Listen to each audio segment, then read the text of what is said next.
बिस्मिल्लाहिर्रहमानिर्रहीम। Dear aspirants, myself Mohsin Hanif और मैं एम के प्रिपरेशन के प्लेटफॉर्म से आपसे मुखातब हूँ।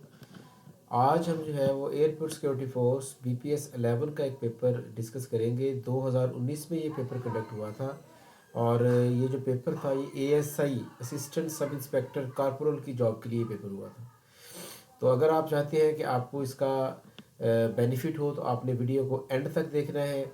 और अगर आपने अभी तक हमारा YouTube channel MK preparation subscribe नहीं किया तो अभी जाकर चैनल को सब्सक्राइब कर लीजिए और बेल आइकन के बटन को भी प्रेस कर दीजिए ताकि हमारी हर नई आने वाली वीडियो आप तक पहुंचती रहे। इससे पहले कि हम पेपर को स्टार्ट करें, ये जो पेपर है ये that is relevant to one paper. अब ये वन पेपर क्या होता है, इसको हम मल्टीपल वीडियोस में पहले भी बता चुके हैं। MK प्रिपरेशन पर वो वीडियोस पड़ी हुई हैं, आप देख सकते हैं कि वन पेपर बेसिकली 100 MCQs का एक पेपर होता है जिसमें GK, Pakistan affairs, Islamic studies और इंग्लिश, इनसे रेलेवेंट जो है वो एग्ज़ाम में 100 MCQs आते हैं और आपने उन 100 MCQs को सॉल्व करना होता है। तो हमारा जो है अभी स्टिल वन पेपर सेशन अभी स्टार्ट हुआ है।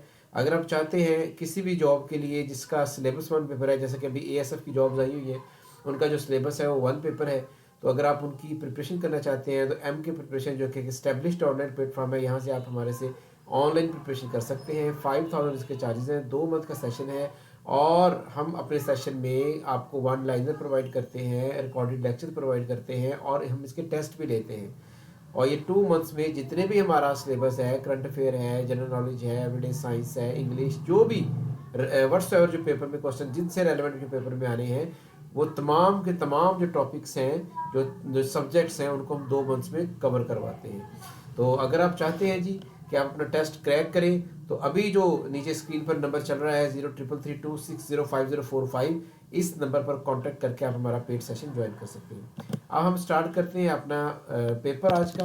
तो पहला क्वेश्चन देखिए, ये फर्स्ट क्वेश्चन है that is taken from the English portion.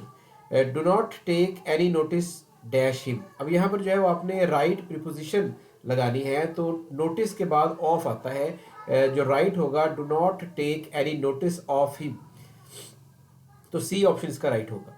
Second question है जी, I am fed up dash is mess. मैं इस झगड़े से फेड अप हो चुका हूँ, तो आई am fed up dash is mess, यहाँ पर विद आएगा, फेड अप के बाद जो है विद आता है, आई am fed up with his mess.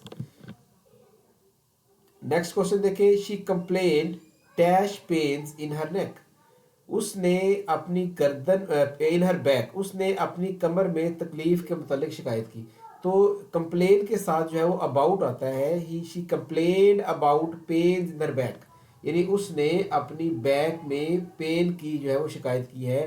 That is इसके साथ राइट ऑप्शन डेल्टा होगा, D अबाउट। नेक्स्ट क्वेश्चन देखिए, share their price their share price fell to dash 10 rupees yesterday. तो इसके साथ जो है वो फेल टू के बिलो आएगा, their share price fell to below 10 rupees yesterday.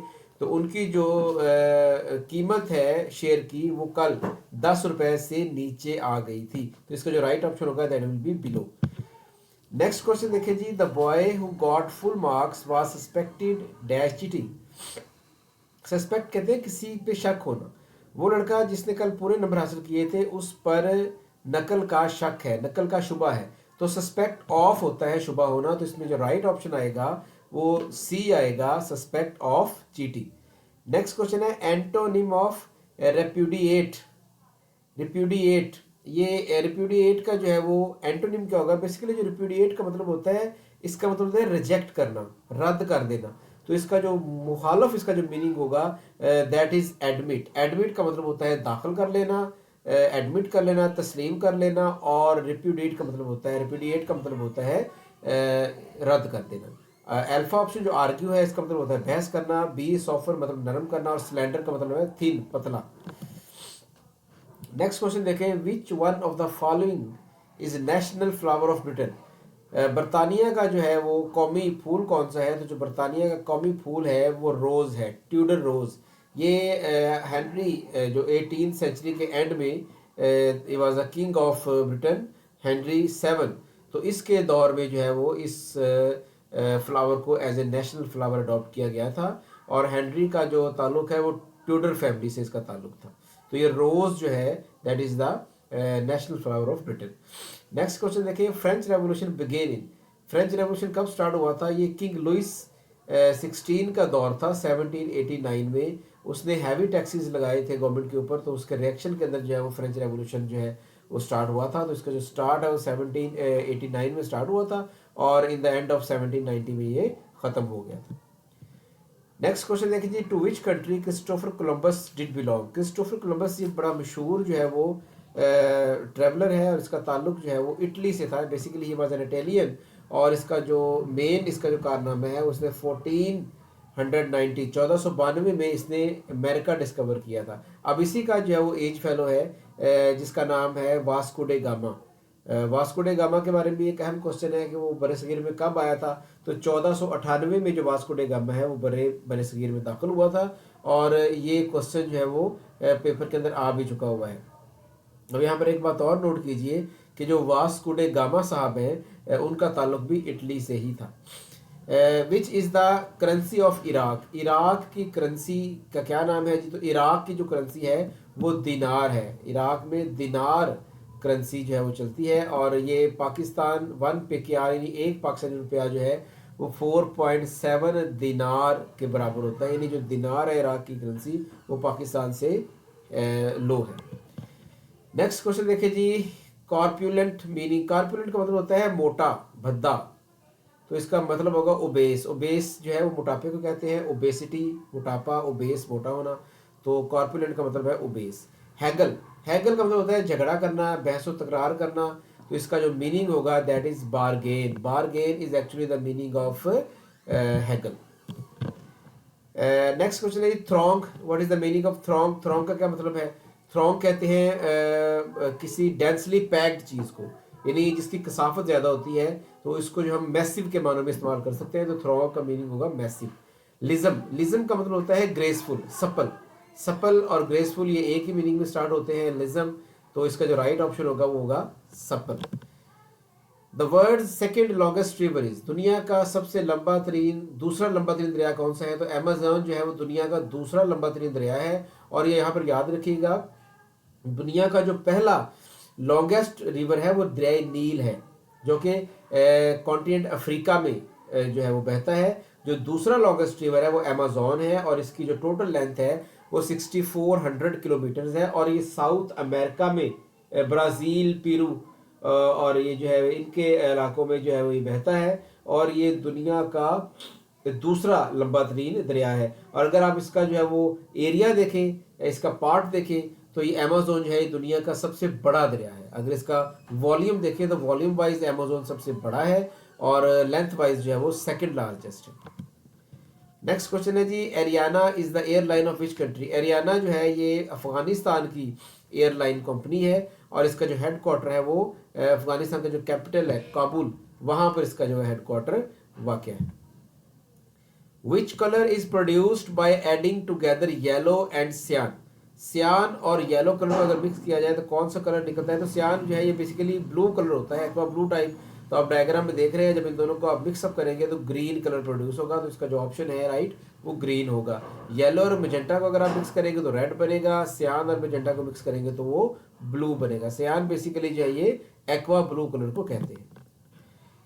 The largest lake of salt water in the world is, दुनिया में सबसे बड़ी जो है वो सॉल्ट वाटर की लेक कौन सी है? तो ये बहिरा कैस्पियन, कैस्पियन सी जो है ये बेसिकली दुनिया की सबसे बड़ी सॉल्ट लेक है। अब यहाँ पर याद रखिएगा, इसको लेक इसलिए कहते हैं because it is surrounded by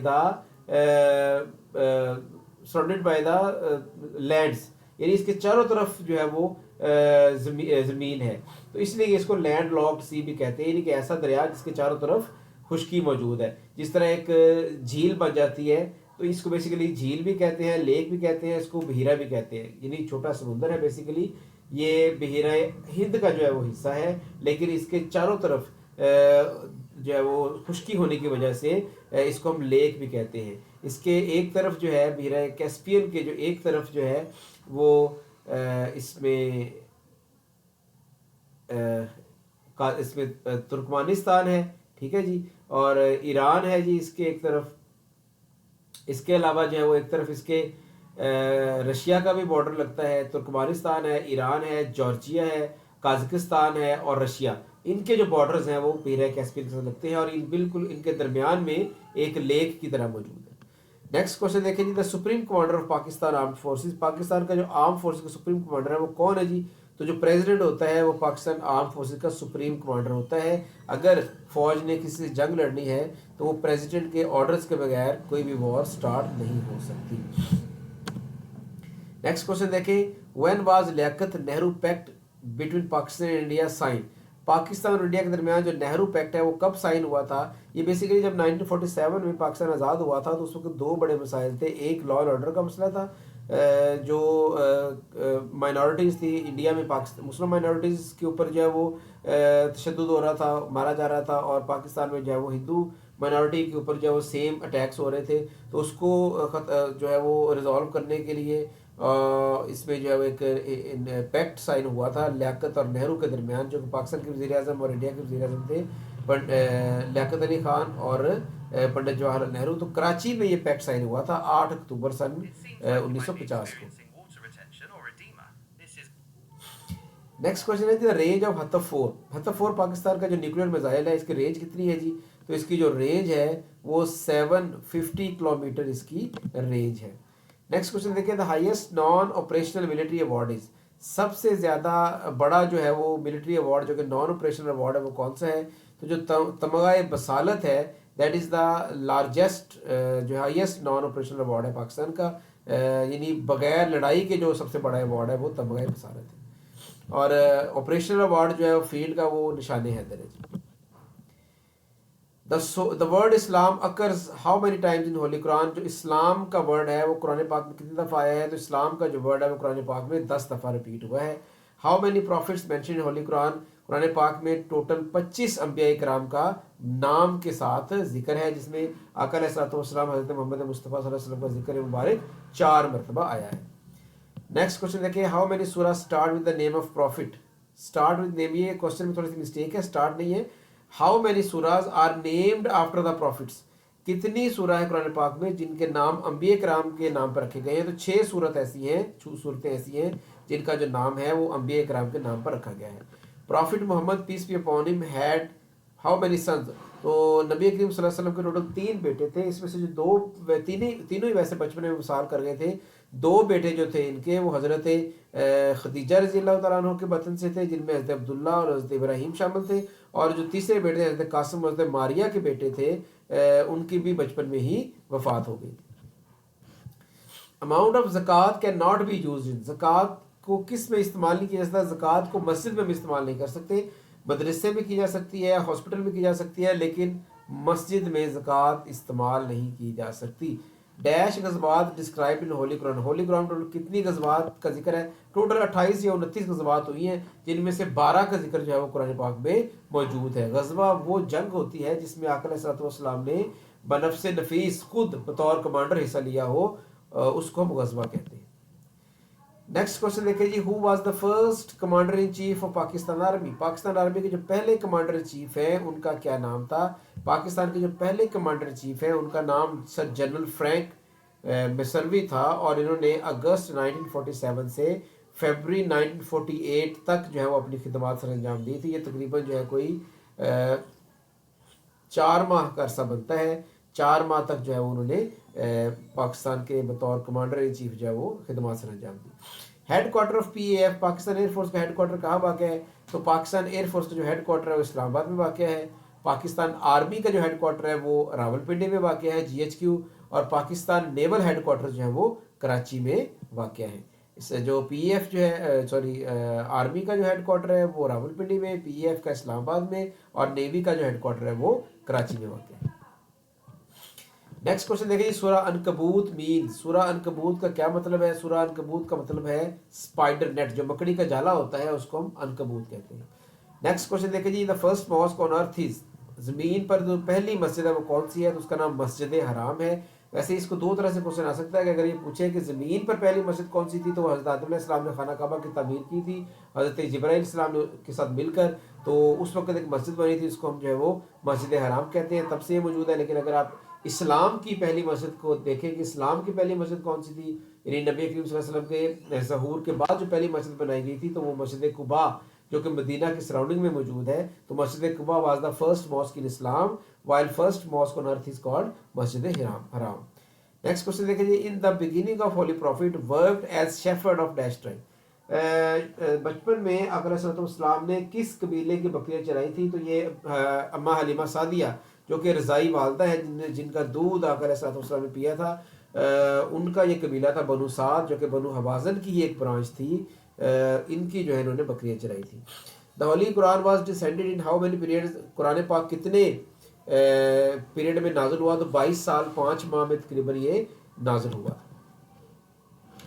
Which country was the largest importers of weapons during 2014 to 2018? कौन सा जो मुल्क है वो सबसे बड़ा असले को इंपोर्ट करने वाला मुल्क था 2014 से 18 से? तो Saudi Arabia was the country जिसने सबसे ज़्यादा हथियार इंपोर्ट किए। Which hotel was attacked on 11th of May 2019? 2019 को 11 मई 2019 को किस होटल पर अटैक किया गया था? तो BLA बलूचिस्तान लिबरेशन आर्मी के जो टेररिस्ट थे उन्होंने पर्ल कॉन्टिनेंटल होटल गवादर के अंदर जो मौजूद है उस पर जो है वो उन्होंने 11 मई को अटैक किया था। तो ये था बेटा पेपर। आई होप कि आपने अंडरस्टैंड किया होगा। अगर आपने ASF में अप्लाई किया है तो आप हमारा ऑनलाइन सेशन जो है मैं आपको स्टार्टिंग में बता चुका हूँ, उसको आप ज्वाइन कर सकते हैं। अब तक के लिए इतना ही, मुझे दीजिए इजाज़त। अल्लाह हाफिज़।